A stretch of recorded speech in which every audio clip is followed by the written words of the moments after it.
Okay, folks, this is Rock and Roll King Robert R. McFarland talking to you.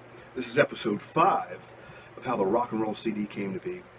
A funny story, and I forgot to mention this, but it kind of leads up to about right now, is, okay, so I couldn't play drums, but I had Sammy Hoff. Okay, that's covered. I could play bass somewhat, but I wanted to get Mikey involved because I love Mikey as a person and a player. And I knew he could come up with some phenomenal bass lines. I got him involved, no problem. So when I was working with Jack, I forgot to mention this. I was like, well, Jack, I'm going to try to sing this to save money. And these are my songs, so I wanted to put my, spin on it with my voice. And anyways, I said, hey, this is good, and I'm going to go ahead and sing it. So I tried to sing My Midnight, which I thought was a fairly easy song. And one thing that I'm kind of shy about is singing. I can talk in front of 100,000 people, give a speech, whatever. I'm game. But when I got to sing, man, I don't care if it's in front of 2 people, I get very shy. So I was in a studio, and they put me in this room, and I wasn't nervous at all. I'd been practicing a little bit. I thought I did a pretty decent job. There was 4 other guys in the listening room, and Jack set me up, and he goes, just breathe, relax, have fun with it, work with it. And I knew they had like auto tune, and they could do some magic in the studio. And I was like, hey, dude, now I'll lay this down. Jack can do this, man. I got this covered. So I go in there and I'm singing, and hey, do another take. I do another take, and everything's looking pretty good. So anyways, I was in the studio. I recorded My Midnight, came back in the listening room. I think he used auto-tune. It might have been something else. But he would take the notes I was flat or sharp with, and he would put them down, blah, blah, blah. And I looked at the screen as a whole. It was a computer screen. And it looked like a plate of spaghetti. I'm telling you, it had like the meatballs, the round areas I was wrong, and he'd have like these graphs that, he put like these lines on to fix my thing. I said, Jack. So I'd look at the computer screen, and it literally looked like a plate of spaghetti. You'd have the noodles running up and down, like these little bars here, like the meatballs and stuff like that. I said, Jack, what is that? He said, those are your vocals. I said, you got to edit it that much? He goes, yeah, man, it's singing's not easy. And I was like, in kind of the air went out of the balloon. I was like, I'm going to have to get a singer in it. He goes, Robert, I'll be honest with you. He goes, these songs are really good. I just don't think your vocals are going to do them justice.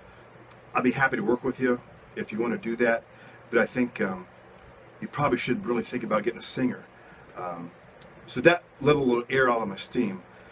But I was humble enough to admit it. I was like, hey, listen, I've got somebody who's been doing this years. He has an ear for this. I have to listen to him and be humble.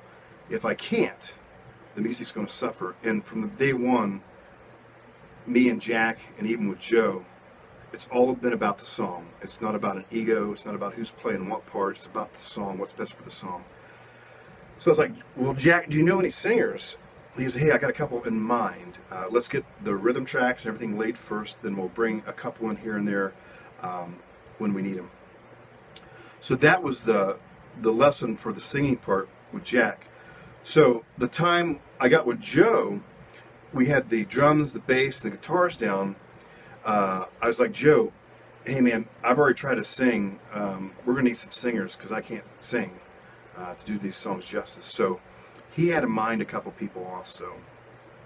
So we got with Joe. We started mixing some stuff. And then one of his singers he mentioned was Brad Williams from the band Snowblind. Brad's the lead singer of Snowblind, and then Joe Veers is the bass player of Snowblind. So he goes, hey, what we'll do, we'll get Brad to come in and do a couple songs for you. Then we'll, maybe think about some other people too, but we'll pick maybe 3 to 4 songs of what Brad can do. So this is going to be, I want to say maybe March. We brought Brad in, and me and Joe had picked, I want to say 3 songs at first. It was My Sweet Lady, Write Me a Letter, and Beautiful Day. So Brad came in and sung those 3 songs. And I believe the first one he sung was My Sweet Lady. And I was like, oh my gosh, because I was looking for somebody who could really sing. And he delivered an absolutely amazing performance. Wait till you hear it. So he did that one. He did Beautiful Day. and that he did write me a letter. And actually, Beautiful Day went on to be our first single. That's the one we mixed the most of, and we had everything on there. We released it without organ because we didn't have an organ player at the time, but we knew it was going to be on there. So, we're about up to March 2016. That was part 5. So tune in for part 6 the next time. Again, this is Robert R. McFarland. Like the button down there for this channel.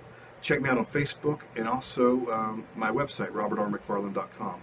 The CD's coming out 2016, hopefully in August, but we're coming for your ears. So keep rocking in the free world while it's still free. Music's the soundtrack of life, so have some. Till next time, folks, keep on rocking and rolling.